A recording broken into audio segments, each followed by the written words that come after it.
This is the journey to One Africa. His Excellency Denis Francis, President of the 78th session of the UN General Assembly, His Excellency Antonio Guterres, Secretary General of the United Nations, Excellencies, Heads of State and Government, ladies and gentlemen, Mr. President, please allow me to start by conveying to this august assembly fraternal greetings from Her Excellency Dr. Samia Suluhu Hassan, President of the United Republic of Tanzania, who could not attend this important session due to pressing national commitments. It is a great honor and privilege to address the Assembly on her behalf and for the people of my country. I also wish to join those who have spoken before me in congratulating you, Mr. President, on your election to preside over the 78th session of the UN General Assembly. I pledge Tanzania's full support to your presidency. Similarly, I wish to pay tribute to your predecessor, His Excellency Kaba Korosis, who successfully steered the 77th session of the United Nations General Assembly. In the same way, I commend the Secretary General and the UN Secretariat for dedicated service to humanity in the face of many daunting global challenges. Mr. President, this year, the Assembly is meeting specifically in search of rebuilding trust and reigniting global solidarity.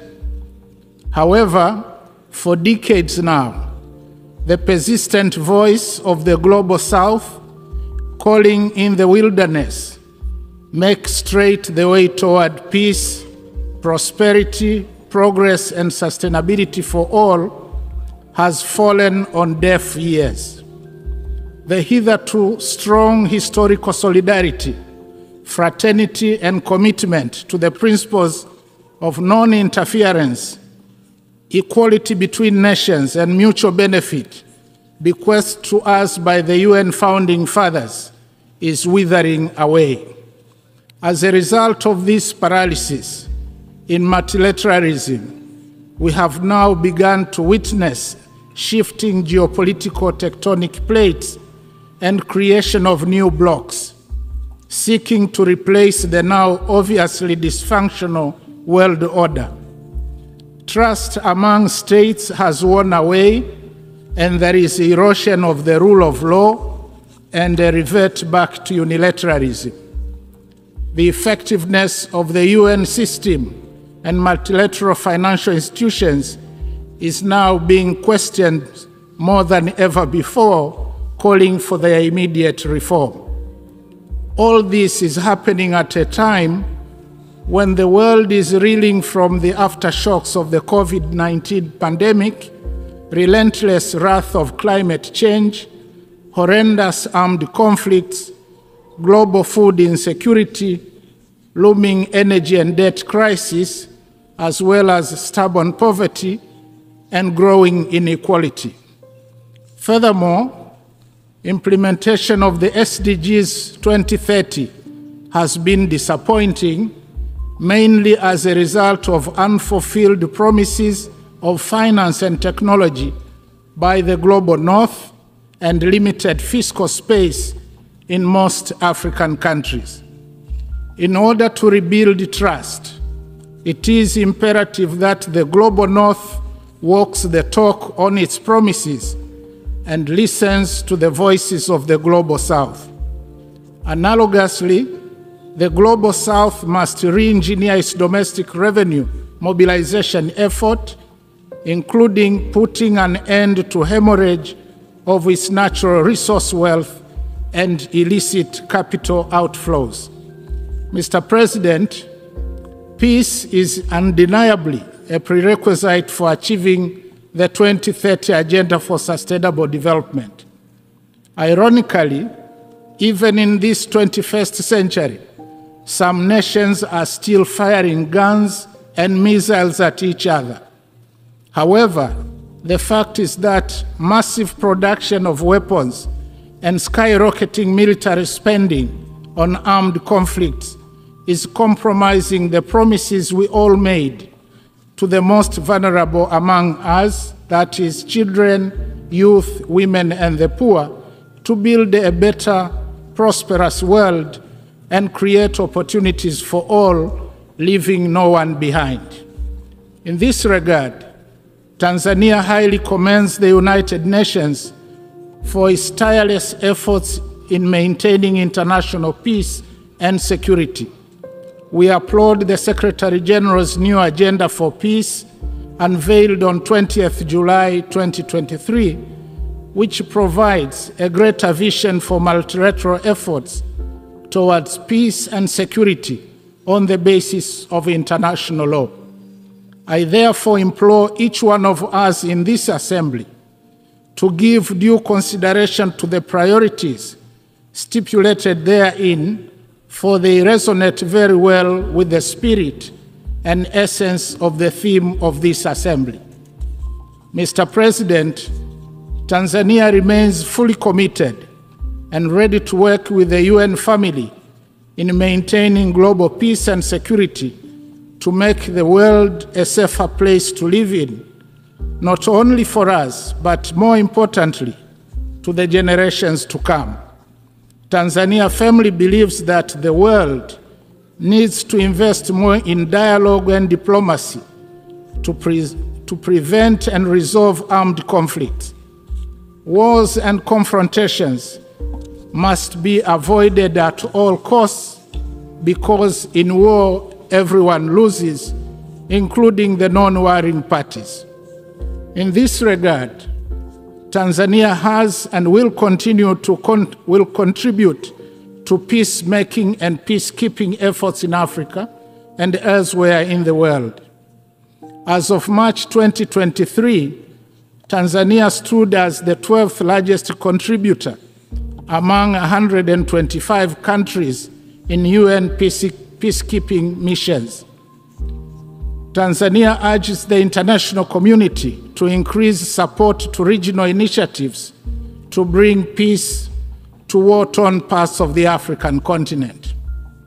Those who participate in fueling conflicts in Africa, either for the purpose of profiting from arms trade or access to blood mineral wealth, should be tracked and condemned openly by the United Nations.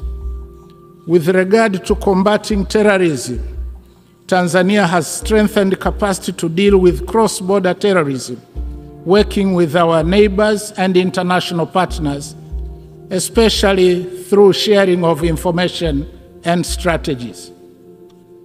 Mr. President, 3 days ago, we gathered in this hall for a second review of the 2030 Agenda for Sustainable Development and implementation of the 17 SDGs.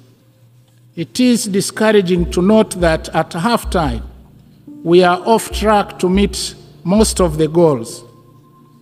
The UN Secretary General's Progress Report reveals that a mere 15% of the 140 targets are on track, while a staggering 37% have either stagnated or even regressed from the 2015 baseline.